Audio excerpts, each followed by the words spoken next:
खुलुमबाय स्टुडिअ दं आङो राकेश रामसियारि बे समाव सावथुन मुलुगनि थाखाय मोनसे गोजोनथाव खौरां थारैनो बिटिआरनि खुंगिरि प्रमद बर'नि गोख्रों नाजानायजों बे समाव मोनफ्रोमबो बिथिङाव खामानि मावबाय थानायखौ नुनो मोनदों थिग बेबायदिनो बे समाव सावथुन मुलुगखौबो बे समाव नागाराखै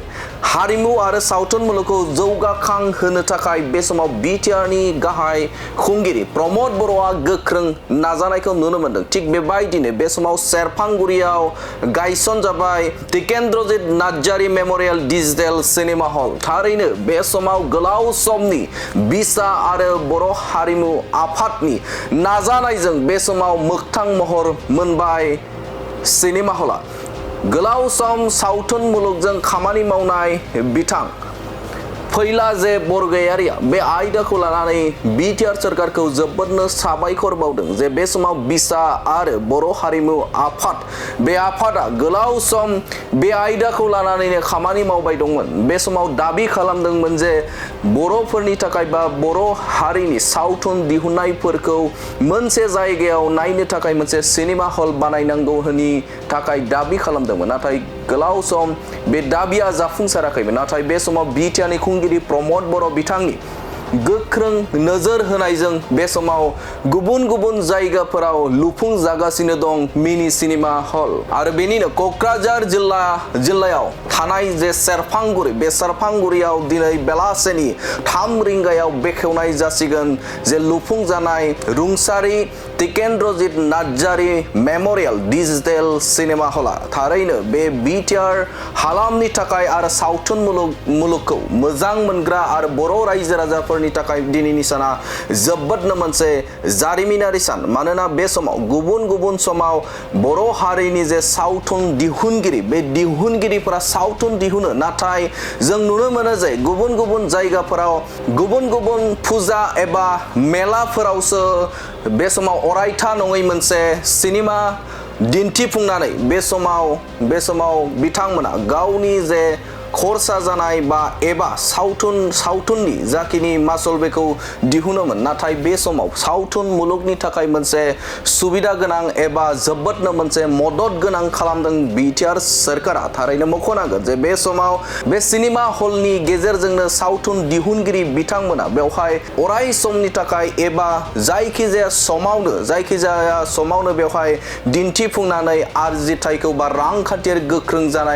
जानो हासिगोनखौ जों नुहुरो बे समाव बिथां फैला जे बरगयारि बिथाङा बिटिआर सरकारखौ जोबोदनो मोनसे साबायखर बावदों मानोना बे गोलाव समनि मोनसे दाबिमोन आरो जाय दाबिया बे समाव जाफुंसारनायनि महर मोनबाय आरो बेखौ लानानै बिथां बिटिआरनि खुंगिरि प्रमद बर' बिथांखौ जोबोदनो साबायखर बावदों फैला जे बरगयारिया आरो बिथाङा फोरमायथिदों जे बे सिनेमा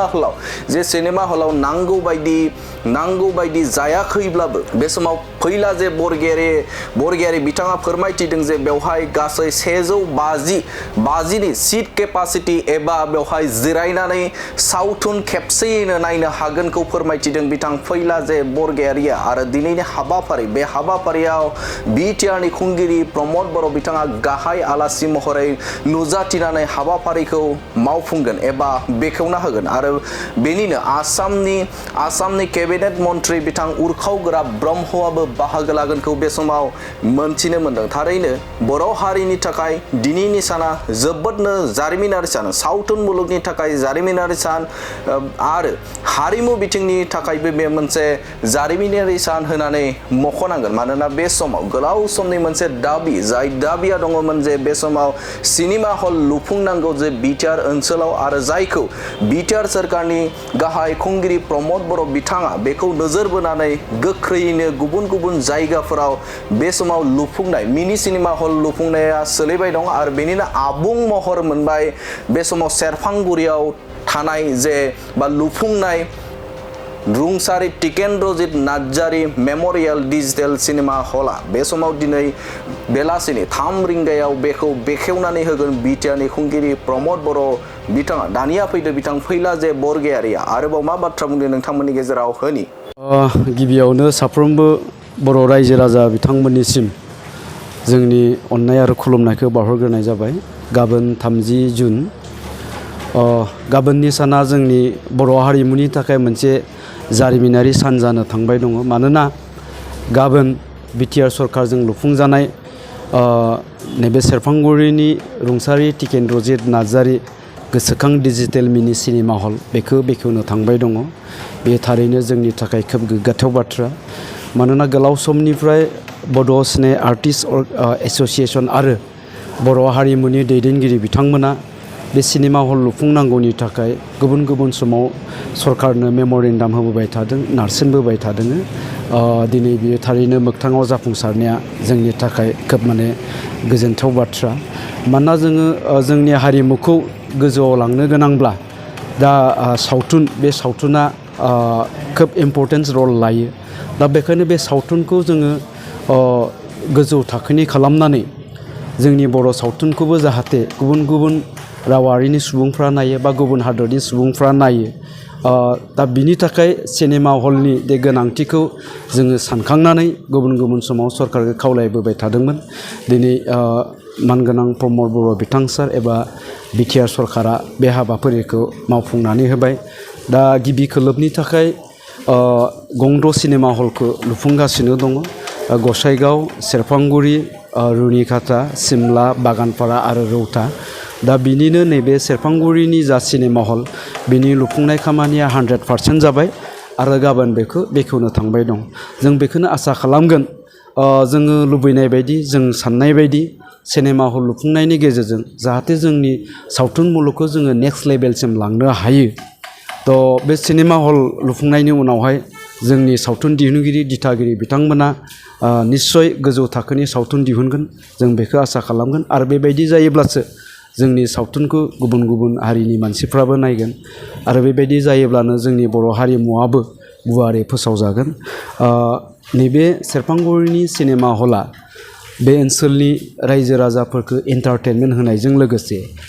जोंनि सावथुन दिहुनगिरिफोरनि थाखाय मोनसे मोजां प्लेटफर्म जानानै थागोन आं बेखौनो आसा खालामगोन। आरो लोगोसे नैबे सेरफांगुरि ओनसोलनि मानिजाथ' इन्टेलेक्सुवेल ससियेल वार्कार बिथांमोनखौबो रोजा रोजा साबायखर बावहरगोन। स्पेसियेलि सेरफांगुरि बाजार कमिटि बिथांमोननिसिम आंनि साबायखरखौ बावहरगोन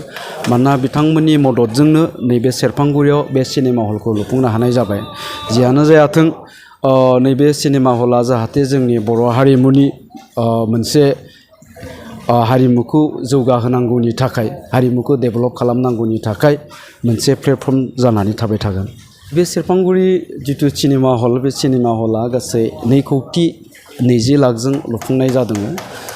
बिनि केपासिटिया गासै 150। थ' दिनैहाय नैबे जायगायाव जोङो नायसंनो फैदों मानोना गाबोन जिहेतु बेखेवगोन दा बेखेवगोननि थाखाय माखासे लाहार फाहारफोरखौ खालामनो फैदों। दा बेवहायनो जोङो हल सिङाव हाबनानै एसे टेस्टिंबो नायनाय जाबाय।